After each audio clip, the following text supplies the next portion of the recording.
Alice Stuart has just passed away yesterday. She was a great singer-songwriter, and she's been based here in the Pacific Northwest for most of her life, with the last stretch right here in Olympia, Washington. In early 2021, when my son Felix was born, I delegated some interviews I've been scheduling to a handful of trusted guest hosts. Rob Smith is a local guy who produces a podcast called Welcome to Olympia, a show about Olympia history.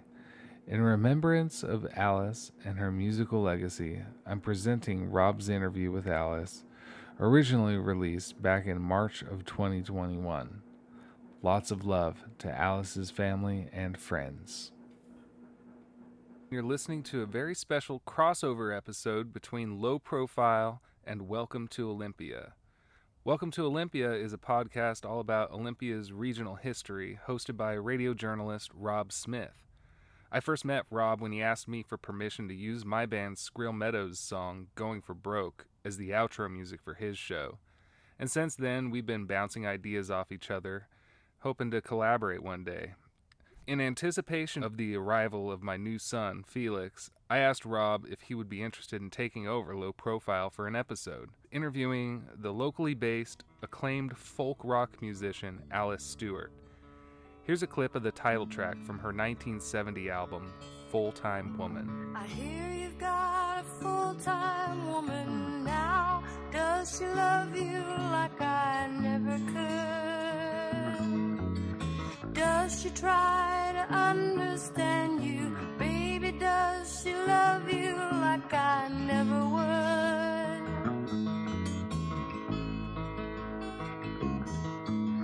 I can feel my insides shaking. Dear, I know your heart is breaking now.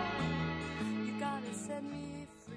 If anybody was up to the task, it was Rob. So he got together with Alice, and she told him her story of growing up in rural Chelan, Washington, getting signed to Arhoolie Records, touring the folk festival circuit in the 1960s, her stint accompanying Mississippi John Hurt, her brief relationship with Frank Zappa, facing backlash after going electric, collaborating with Tower for Power, and relocating to the Pacific Northwest after spending some time in New York and California. I'd like to introduce you to Rob, so I'm just going to give him a call right now. Hey, Markley. Hey, Rob, calling you on a recorded line. All right, we're rolling. Rolling on one. Man, thank you so much again for recording this interview with Alice Stuart. You got a lot going on with Welcome to Olympia, which is a terrific podcast. It just sounds like you guys had a great conversation. I love the energy between you two.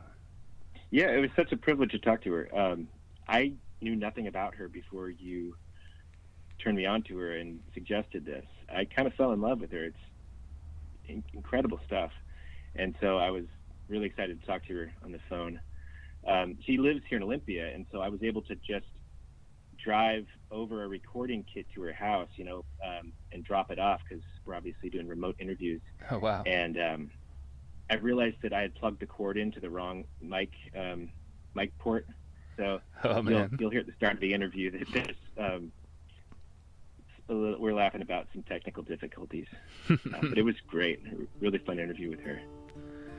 Cool. Well, I think we should just go ahead and let the listeners hear this wonderful conversation, and then we'll check back in at the end of it, okay? Yeah, that sounds great. All right. Thanks, Rob.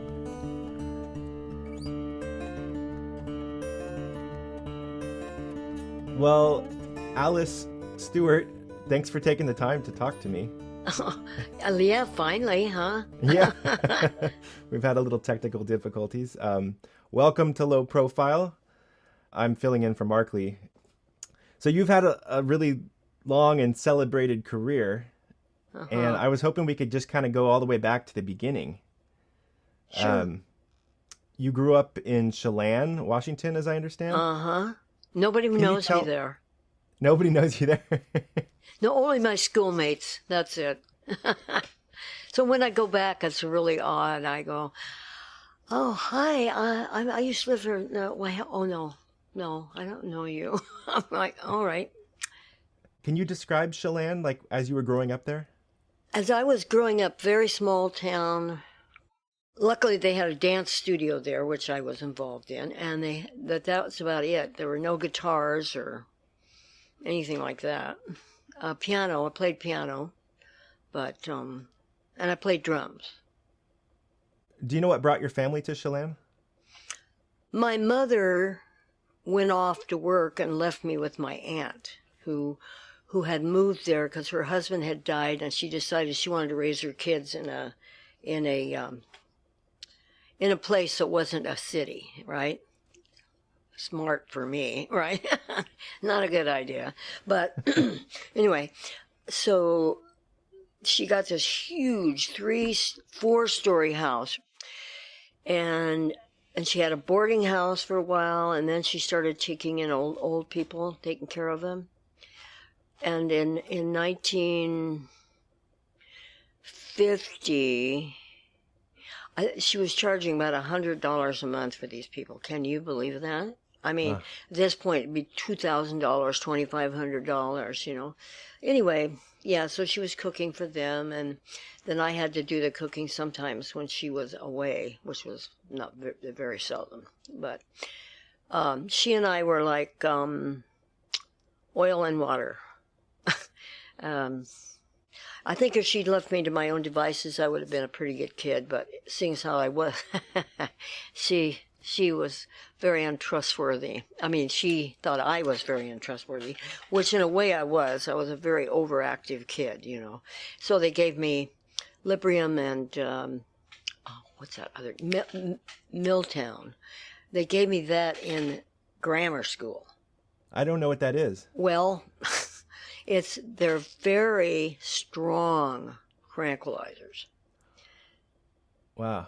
So I take those in the morning. I'd kind of keep me quiet, a little quiet, and then I have to go home and go to sleep because they were just, you know. That's what they did with kids that were overactive then. You know what? I was just probably, I was so miserable at home. I think that I just got out of there and went nuts, you know. Probably. She drove me to this business. Not really. I mean, do you think there's any truth to that, though? Do you think you were kind of born to be a musician? Yeah. Yeah, I do. Yeah. Yeah. I found out when I was about, how old was I when I found out about my dad? I was probably 55 or 60 years old. And I finally got my mother to tell me who my dad was. And his name was McNabb. And I researched, and I got a hold of my cousins in Tulsa. And that's where my music background is. Everybody in the family plays an instrument. In fact, my first cousin had a club. He actually had a club, and he had entertainers come in, you know. I said, if I'd known who my dad was, yeah, I was so mad. I still, my mother's dead, but I still don't forgive her. I told her I did, but I lied.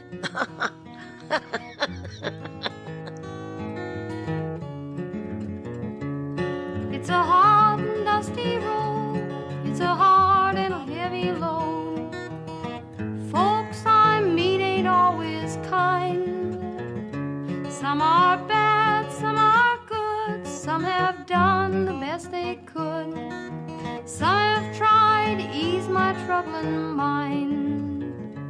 And I can't help but wonder where I'm bound, where I'm bound. Can't help but wonder where I'm bound. What's your first musical memory then? Playing piano when I was about 5 or 6.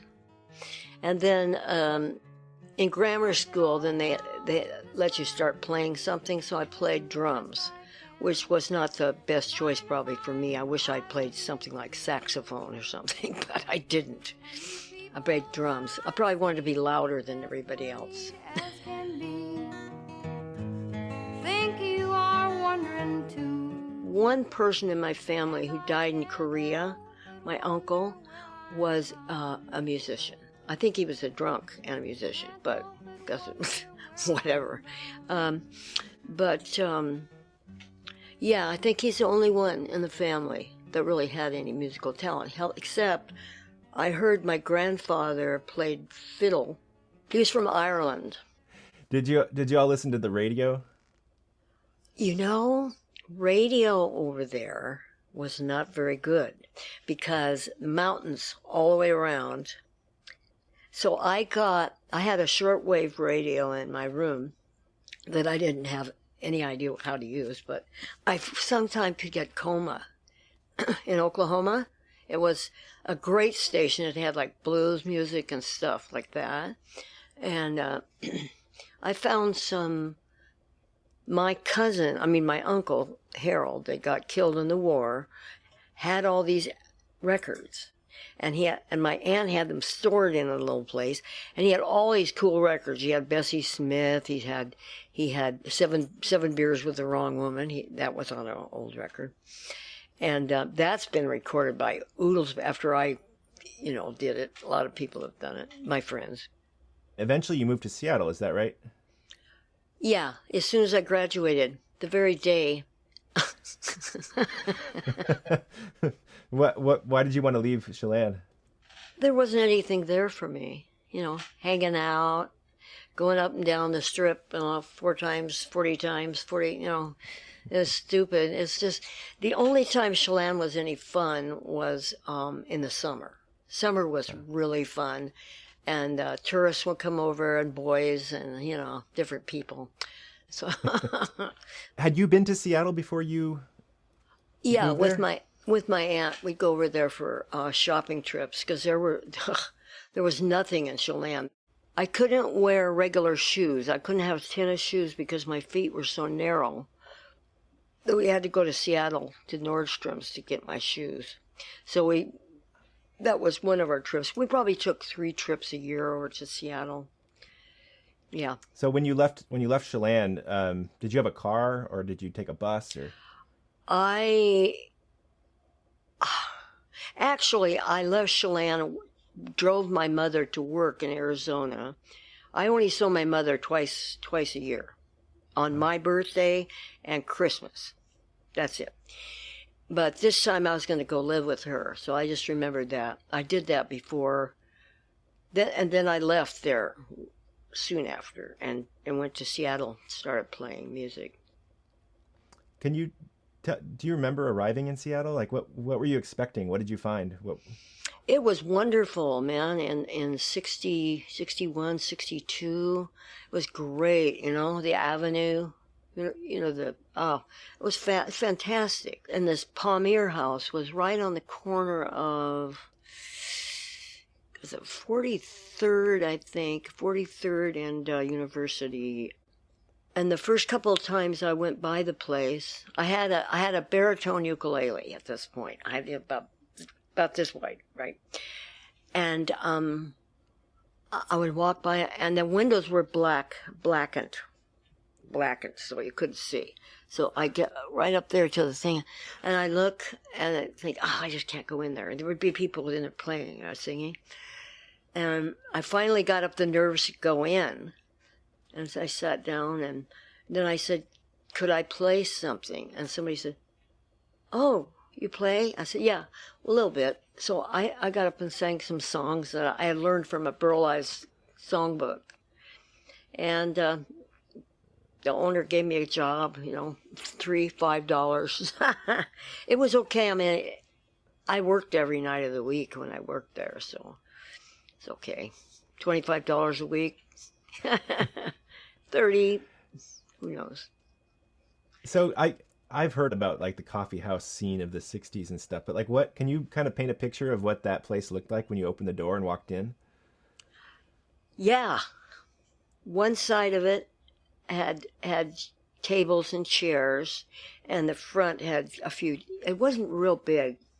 And so the people that were playing were sitting on stools, like probably room for about 3 people at once, and no microphones.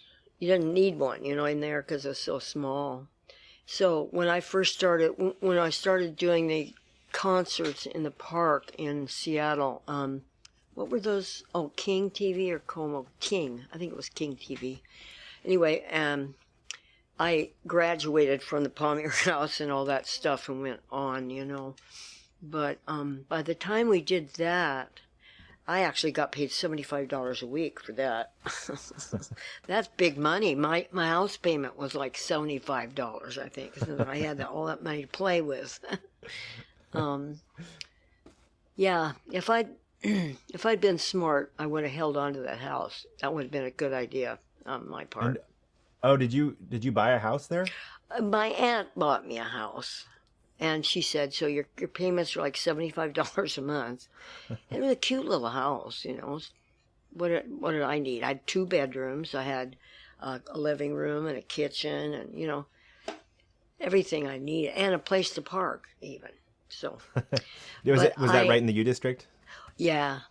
But I was in love, and when he broke up with me, I just went crazy and left.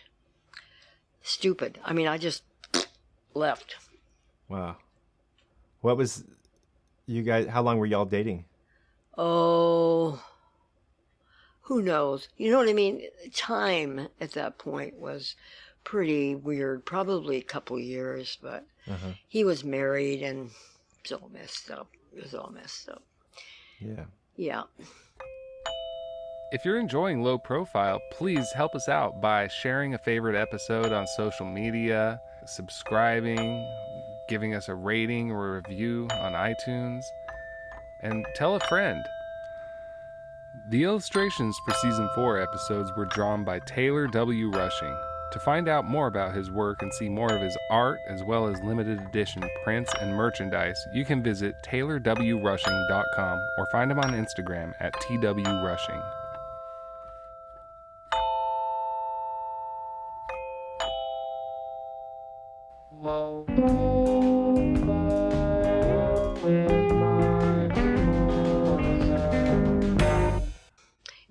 Did you have like a group of friends that you hung out with on a regular basis? Or Yeah. Were they all musicians?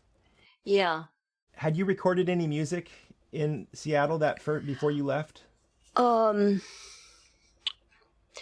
Yeah, we made a record that was my boyfriend and Steve Lawler. It was Mike Hall, Steve Lawler, and me, and we made a record called Green Satin. On the other side, we had Singing Hallelujah. And it actually charted in Seattle. Green satin, amber and pearl, whisper of laughter, silk and curl. Green satin, lavender jade, pools of clear crystal, her teardrops made. Gone is the flame, cold is the amber, lost is her name. Wow, still I remember her. But that's it pretty much for my recording. And then when I went to California, I think it was the winter of '63, so it was, like 64 when I really got there. But I tried to get some gigs around, but I didn't talk very much at the time. I wasn't, I was pretty much just totally into my music and not into, you know what I mean? Some people are great entertainers and other people are just, artists.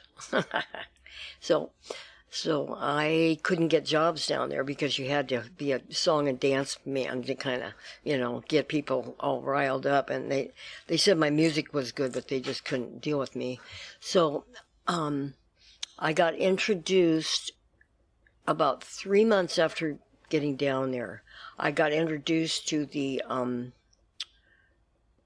director of the Berkeley Folk Festival. And I knew nothing about the Berkeley Folk Festival. I mean, it was the first festival ever, anywhere.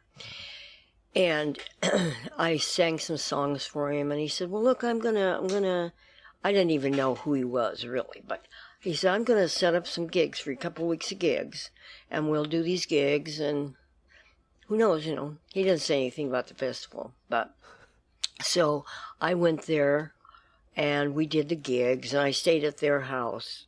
And at the end of it, he took me out to lunch, and he said, how would you like to be in the festival? And I said, oh, I think I was, well, how old was I? 20, I must have been 22. And after that, then I got recorded on our Hooli. That was my first album, and it came out in 64, I think, after the festival. And he didn't usually record people like me, that folk singers, he didn't do folk singers. But he really liked me, and the person from the festival, Barry Olivier was his name, and he I think he talked Chris Strockwitz into recording me, and yeah, it was pretty cool. It's a pretty cool album, actually. I mean, I couldn't listen to it for years, but I can now, and I appreciate it. My voice, Ralph Gleason from the San Francisco Chronicle said my voice was like the bleating of a sheep. You know, he was very bad. I went into his office one time and I said, I really don't think you need to be that mean. Wow. He said, I didn't need to be mean. He was a head is what he was. Sounds like it. And I pretty much told him that. What? Do you remember like that moment of going on stage where you nervous? That's a big festival. Oh, right? my God, yes. Oh, yes. Oh, Tell me about that. Oh, man. There were thousands. I mean, people in the Greek theater, however many people the Greek theater holds, it was full of people. The whole thing, I was petrified. But I hear my voice now from those things, and I'm just like, wow, you know, how could I have been so stupid? I don't know. I just. What do you mean? I just didn't get it, you know. I didn't understand that I really deserved to be there. You know what I mean? Yeah. Yeah, I've been loving getting to know your music. It's been so fun. Oh, right. I forgot about that. Yeah. Yeah, I been listening to it quite a bit. Did I give you that Orhuli recording? Yes. All the good I times. don't know if. It's where I'm sitting like this, and it's long hair. Do you have any favorites from that album? Once I had a sweetheart. Yeah. I had a sweetheart. Now I have none. That one, to me, I think it's a great song, and it's from the heart, you know. I had a sweetheart. Now I have none. I had a sweetheart. Now I have none. He's gone and leave me. He's gone and leave me. He's gone and leave me.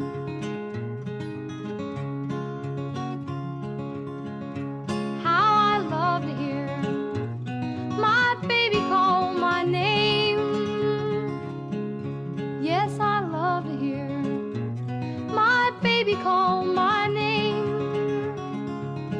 I'll never hear it. No, I'll never hear it.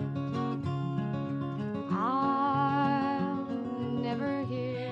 I think it's the that part of my voice. He's gone and leave me. God, no.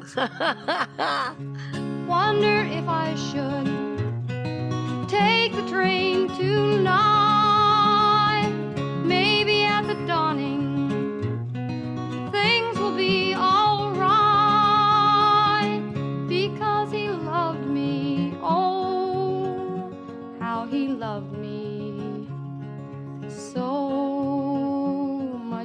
in love were we.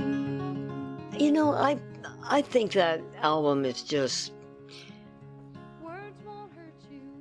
it's pretty original as far as, you know. Yeah, I gotta say that now. 50, 60 years later. Almost. Yeah. So you recorded that one in 64, or it was released Yeah. in 64? Well, I think it was, yeah, it was recorded and released pretty much the same year, 64. And then I went back east, which was a big mistake. They should never have done that to me. Because, I'll tell you why. Because East Coast, very different from here, you know? And I had to wear dresses in Seattle. You could not wear pants to a gig. No. They would not let you get on the stage. Really. I'm serious. Wow. So I had all my really nice clothes, and I always dressed up, and I got to the gig, you know, I had to take a taxi from the hotel. It's like if I could have stayed with friends there, I actually would have made some money, you know. But I stayed in hotels, and they thought I was a cop because I was so clean. I didn't know that till years later. This guy that I had met there said, "Oh, wow, we thought you were a cop. That's why we never invited you over." Anyway, I was back there long enough to kind of have a panic attack. And I mean, I did my gigs like I was supposed to, but it was horrible. It was just horrible. You go into a restaurant and you know, you order things to go, right? And you're like in a deli, and it's like, what do you want, lady? And you just kind of go, I don't know. Well, then get back in line. It's just like, oh my God, he's treating me. It was so bad. I was just such a virgin, you know. Culture shock. Yeah. Wow. Yeah. And so you were touring in support of All the Good Times? Yes. Yeah. My agent, who I really didn't know was my agent, Barry Olivier, the director of the festival, had set up all these gigs with Joan Baez's manager back there. He didn't really let me in on stuff like, this is what's going on. It's just like, I'm sending you to East, you know. And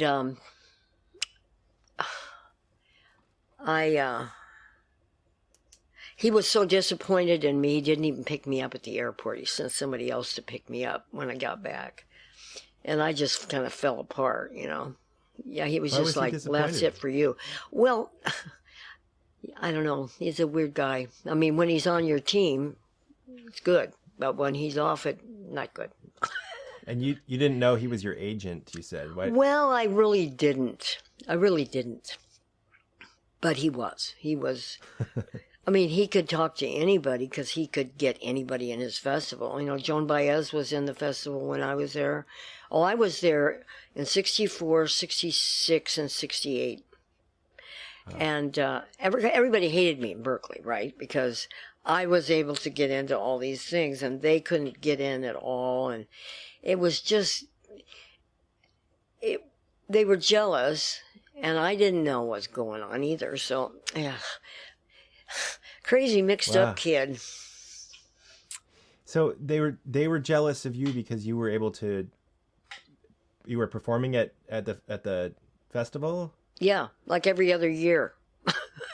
And so like the musicians in and around Berkeley were resentful of you because of that. Exactly. Yeah. I see. Yeah. So then you made your way back to Seattle, is that right? Or you were living in Seattle. No. I stayed there. I stayed in California. I stayed there until 99. Oh, wow. Okay. Yeah, I was in Berkeley, then I was in Richmond, and I was in, and then when I got my band together, Snake, I moved to Marin County, you know, where all the musicians live, you know. So... So in your next album though, in 1970, was it? Yeah. Was Believing your next one? No, Full-Time Woman. Full-Time Woman. I love that. Yeah. I love that album so much. Oh, thank you. We've been playing. The second track on that album is "I Lose Control." Oh, I love that song. It's a perfect song. I lose lose control. I watch you play your games and roles. I guess at first I thought that I could change you. You drag me down, put me down, still you keep me hanging on. Do you ever notice you might have a need for me? Do you know that every time you sigh my name, I fall in love again? I lose control. You fight yourself, you're fighting me. You put me down for dishonesty. Honey, do you know I'm just a mirror? Everything I say is wrong, and if everything I felt for you was gone, it wouldn't really matter. Do you know that every time you sigh my name, I fall in love again? I lose control. It was recorded by Jimmy Rabbit. Have you ever heard of Jimmy Rabbit? He made an album produced by Waylon Jennings, and he put that song on there. I don't know if it ever sold anything, but So have you always written music? When was? you know, I really have, but I just didn't have the, you know, when I was playing folk music at first, I just didn't think about doing anything I'd written. Do you know that every time you sigh my name, I fall in love again? I lose control. Such a great voice. Thank you. Yeah. It's lowered a lot. It's lowered a lot since, you know, you start. Some people can sing, I suppose, if you don't stop singing, if you don't smoke any cigarettes or anything, or drink or anything. Yeah. I wanted to ask you about. I understand you toured with Mississippi John Hurt. Yeah, not very much, just a little bit. I Yeah. did some gigs with him in LA, and then we did that Berkeley Folk Festival, and at the Ash Grove in Los Angeles, Santa Monica, is that where it is? I can't remember. But anyway, LA is just LA to me. We played at the Ash Grove. I just drove him there, and I happened to have my auto harp with me. I don't know why, but he said, "Oh, I'm not going on without her." And I said, "Me?" He goes, "Oh, yeah." I said, No, this is your show." He goes, "No, not going on." No kidding. And I said, "All right." So I took my auto harp up there and played with him. It was just amazing the whole night. And do you think anybody was into video back then? Damn, that would have been a show, man. I was just like, I was 22 years old going, "Oh my God, these people are going to think I'm not, you know." But if I'd been smart, like Bonnie was, well, of course she had money, for one thing. She had money and I didn't. But, you know, then she visited this person and that person and this person. I just made friendships with people that I got along with. You know what I mean? He and I were different generations, different colors, but we had a unity that was just beautiful. And I was lucky to know him. He died 2 years later. Right. Yeah. I was gonna say. I mean, as I understand, he was sort of touring kind of late in his life, right? Exactly. Yeah. He was just playing for the fun of it, you know. And then somebody discovered him and said, "Oh, well, get you. I don't have a guitar." Well, I bought him a guitar, and yeah, he was just a great guy. I had him. He stayed at my house for a week or 2 weeks, something like that. And luckily, I had a spare room, and he didn't talk much. He just, you know what I mean? Yeah. It wasn't that he was shy or anything. Well, maybe he was a little shy, but it was just that we just seemed to, you know, was okay. We were okay.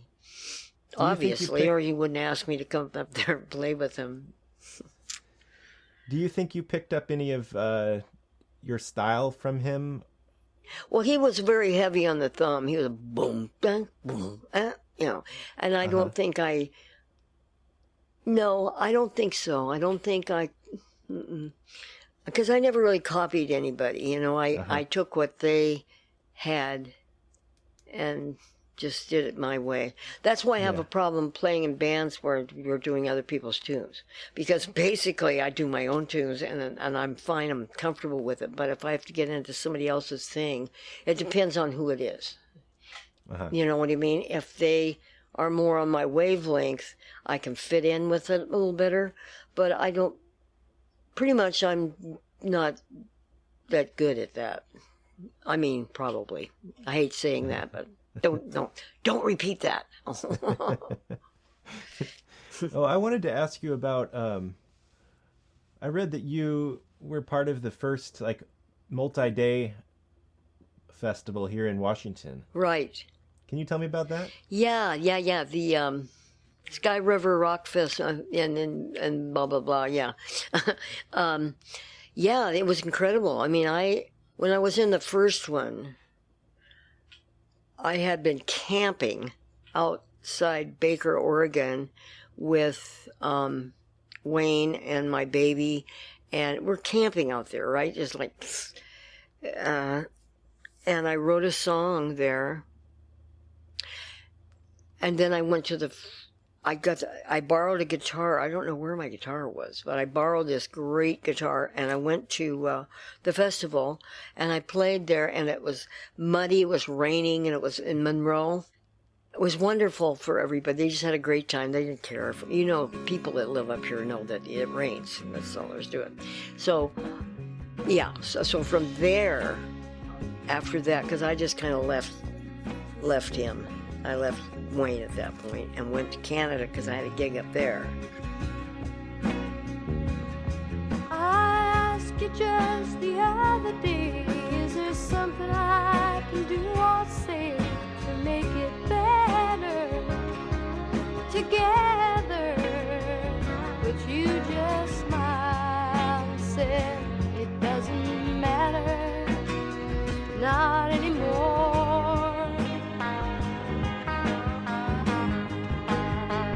And you know why?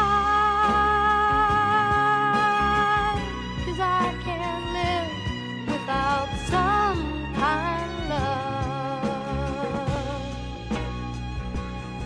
I wanna see two lovers meet in the park or on the street, and I want one of those lovers to be me.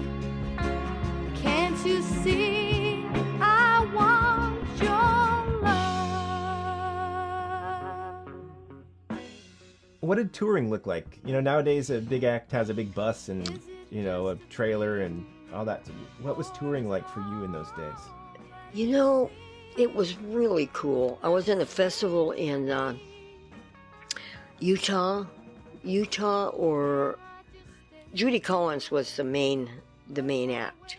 I think it was me, Judy Collins, that crazy guy that I told you is nuts, Jack Elliott, and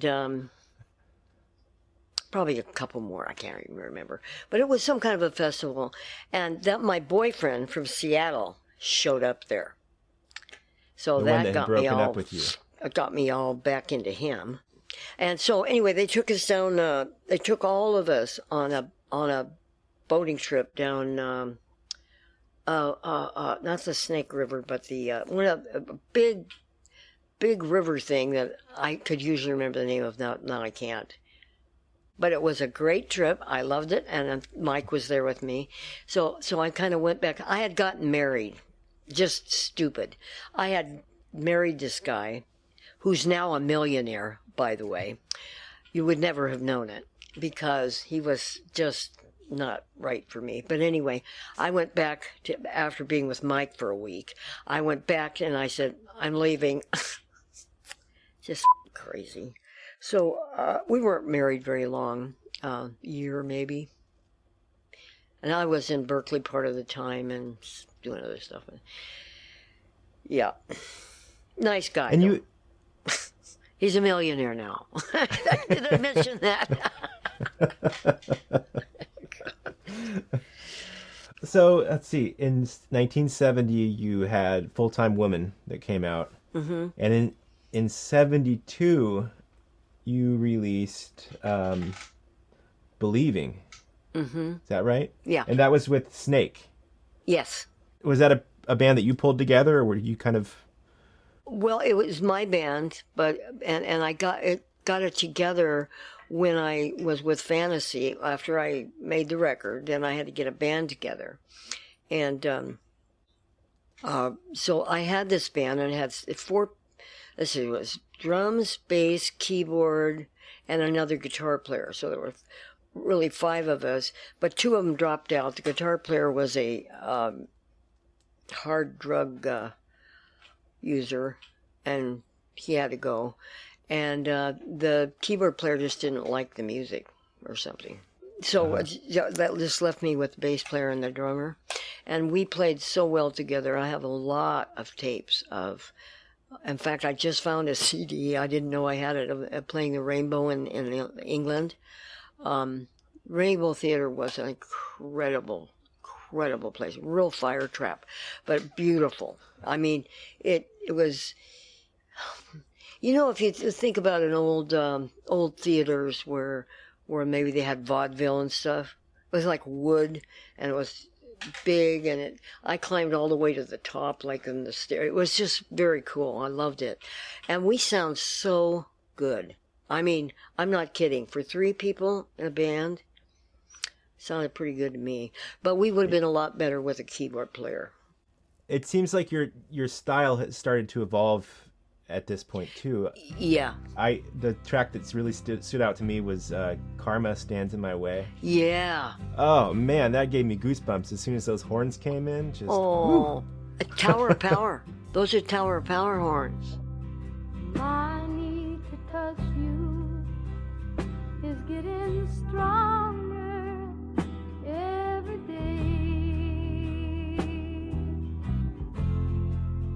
My need to have you is constantly in my way. You know the words I want to hear, and how much I need you to stay. But karma stands in my way. We were all buddies. Yep. And it took them that long. I sang to them the part I wanted there. I'm like, da da da da da da da da. They just played it, and that was perfect. It was just, you're professional, you're a professional. Walk out with your $300, walk out the door, it's great. Perfect. Ain't it agonizing,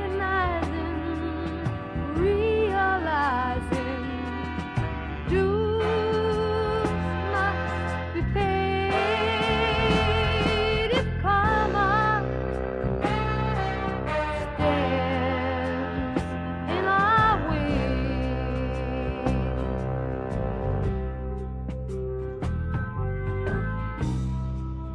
You spent some time in Austin, Texas.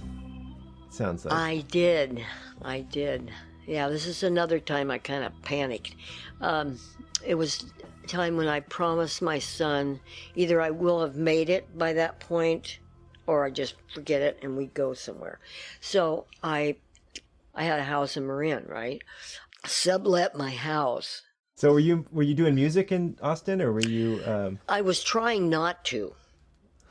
I got a real job as a cashier at a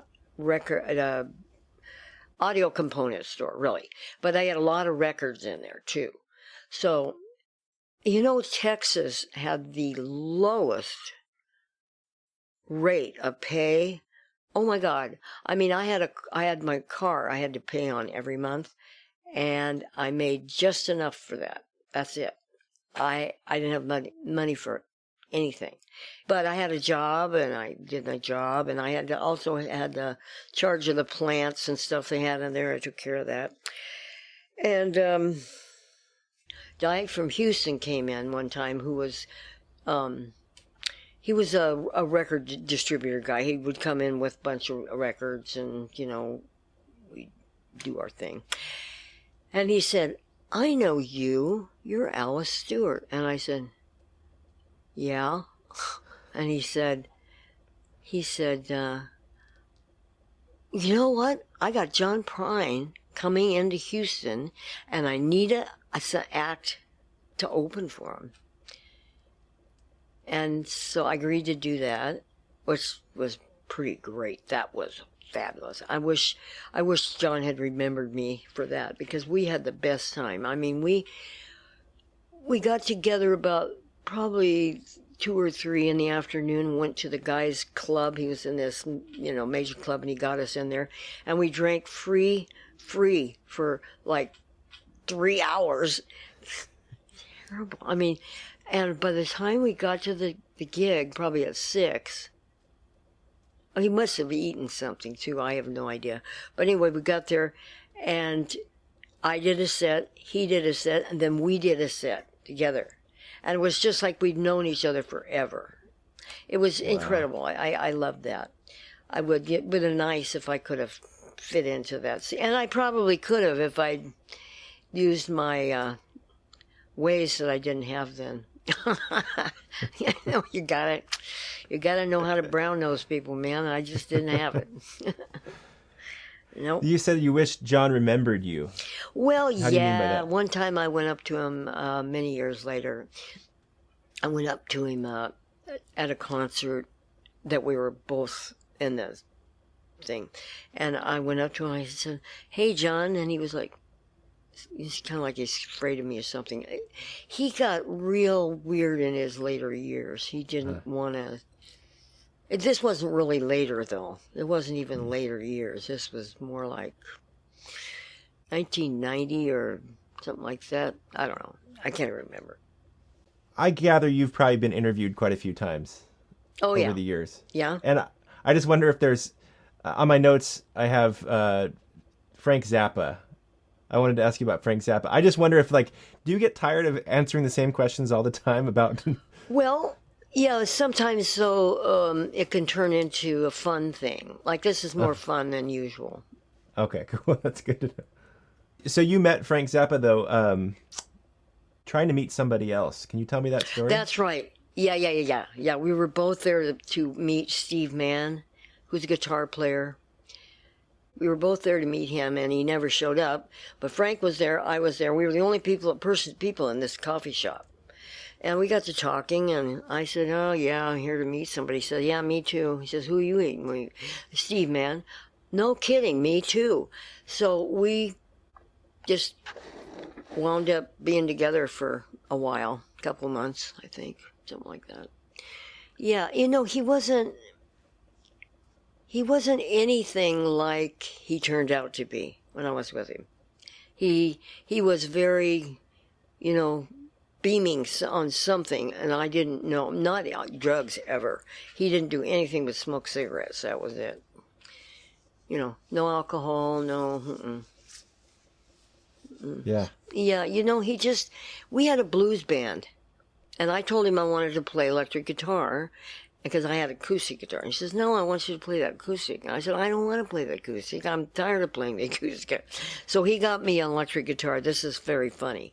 It was about this long, and the strings were about that far above it was really, he knew I wouldn't be able to play it.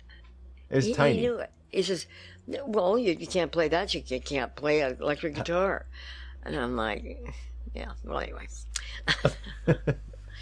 Yeah. So anyway, I bought my first electric guitar. After that, I traded in damn it. And I've never seen another one. A Stuart banjo, and it was spelled the way I spell my name, with a Stuart banjo, and it was, well, it was just priceless, and I sold it to buy my Telecaster.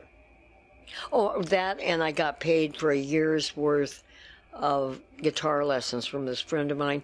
So I got $120 plus that $40 and bought my first Telecaster. Wow. I read somewhere that there are people that were resentful that you went electric. Oh, yeah. Is that true? Oh, yeah. Yeah. Well, that's why I got my hair done. That's why I got my hair all frizzed up, because I said, okay, if I'm going to change my music, kind of. I mean, I still did the same songs. I just did them electric, you know, really. Yeah. And I had a drummer and a bass player.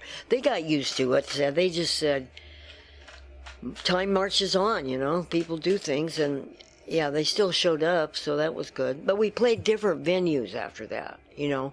The Freight and Salvage was the only place that we played regularly that I'd always played. But then we played in electric places like Mandrake's and the Corroboree and what was the name of that place in Oakland where I got my guitar stolen? I really ought to remember that one. Shoot. Well, anyway, it was a big place, and my roadie had locked he had put everything in the car, in the truck that we were driving, and I was inside the club, and 3 guys came and opened the door and took my guitar and one speaker, and that the drummer was like, well, that's my speaker. I want to get paid for that. I said, well, what about my guitar? What an asshole. He was bad. He was my boyfriend for a while, which was what ultimately broke the band up, unfortunately. This was Snake. But, yeah. Yeah. And so when and why did you move back up to the Northwest? Because my career just kind of took off again up here. It was like, wow, Alice Stewart, we haven't seen her for years. And then it just got bigger and bigger and bigger, and I just decided it was time for me to come home. Yeah. You know, California is... It's a weird place to try and get a foothold in anything. You know what I mean? Because you've got a lot of guys mostly guys, that have been around for years. They've lived there for years. They never left. And they kind of think they own the place, kind of. And you can't get into the really good places because you've kind of lost your audience. And so it's like, what's the point of playing these little crummy places where you don't make any money? Anyway, my thing up here started getting better because people were coming to the gigs. I was getting different band members. I'm just changing until finally I found Mark Willett, my bass player. And through that I got Rick Boyce, my drummer, and then Steve Flynn, my keyboard player. Yeah. And it finally stuff started clicking. You know, they started falling into place. And unfortunately, it's kind of like when I take a tune to them and they'd go, oh, you do this with your other band? Yeah, I'd like to do it that way. And they'd go, no. You know, it's all, as musicians, we all have these funny little, like the drummer would say, okay, he would have his drum machine so that he could tap the time, so he knew exactly how he had all totally organized, right? So I'd say, let's do this a little faster tonight. He didn't want to. Oh, he wouldn't. He would not do it any faster. He went, this is where we do the tune. It's funny when you think about it. And then the bass player who's like, well, I'll come up with my own part. And then it always sounds different, right? Which is not that it's bad, it's just that you want it to sound like it used to. You know what I mean? Yeah, yeah. But yeah. Live and learn. So you had an album at the Triple Door, that Live at the Triple Door in 2005. Yes. That was a great album, and it just sounded like there was a room full of people that were so eager to hear you. Yeah. Yeah, it was packed house. It was good. Yeah. I ain't pretty, but I got some style. I ain't young no more, no, but I can still be wild. Been so many places, I've done so many things. Now it's time to grab that golden ring. I got something that I know is true. I got something for you. I got something. I got something.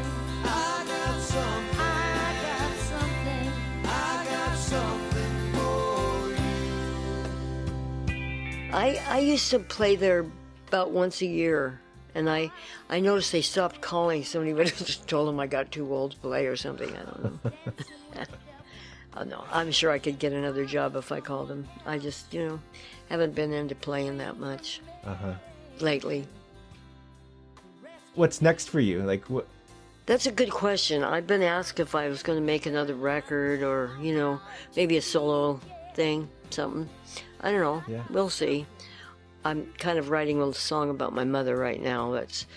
It's a song that basically tells a story of why I wasn't with my mother, she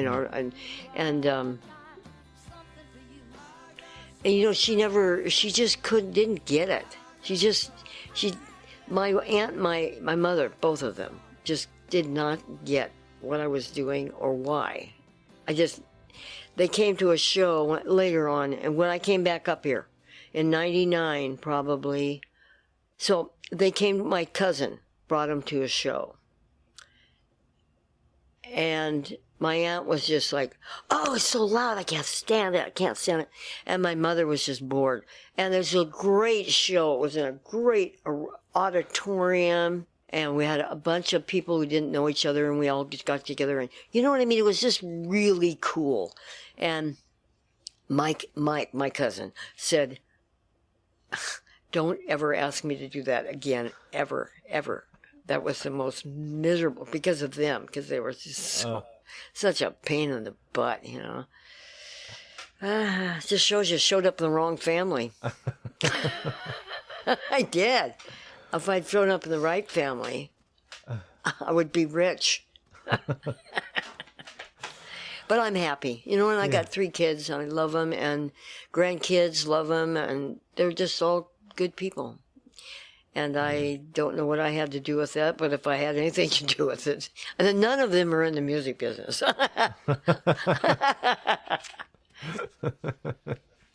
So, I guess I taught them something. Well, thank you so much, Alice. You're welcome. Thank Really, you. really appreciate it. All right. Wow, Rob, so many good stories there. I can't thank you enough for making that happen, and thanks to Alice as well. Yeah, thank you, and seriously, thank you, Alice. I really enjoyed that. And I don't think she'd mind us saying that. So Alice is 78 years old now. Right. Yeah, there was. It's funny. During the interview, it didn't make the cut, but there were several instances where she kind of stopped and said, "Yep, it's been a long, strange trip." I don't know. I like her. I like her attitude. Yeah, she's definitely got attitude. Can't argue with that. I've met her now, and I feel like I'm gonna run into her at the grocery store sometime, and be like, "Hey, Alice, how you doing? I know you," and maybe she'll remember me. But yeah, it was just really an honor. This is a good point in the conversation just to mention that if our listeners have enjoyed Rob's craft, you can hear more of it. His podcast is called Welcome to Olympia. You can get it wherever you get podcasts or welcometoolympia.com. And you're Yeah, also doing audio documentaries for hire? Yeah, that's right. I run a service called Keepsake Audio, and it's audio biographies on commission, usually of people's older loved ones. And it's like an hour-long audio biography, audio documentary about someone's life. And that's been a cool thing to do, too.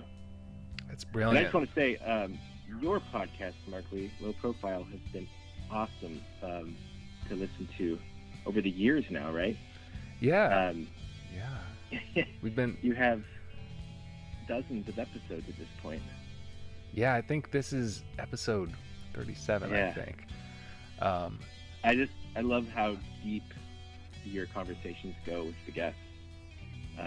How much you learn about somebody, and almost all of your guests I've never heard of, and almost all of them by the end I'm like, oh, I love this stuff. I love this music. So that's been a real treat. Curiosity about all these people just sort of drove me to want to find out more. I love it. Yeah. I think I have a little bit of that in common with you. Absolutely. Rob, thank you so much, and hope we can do something like this again.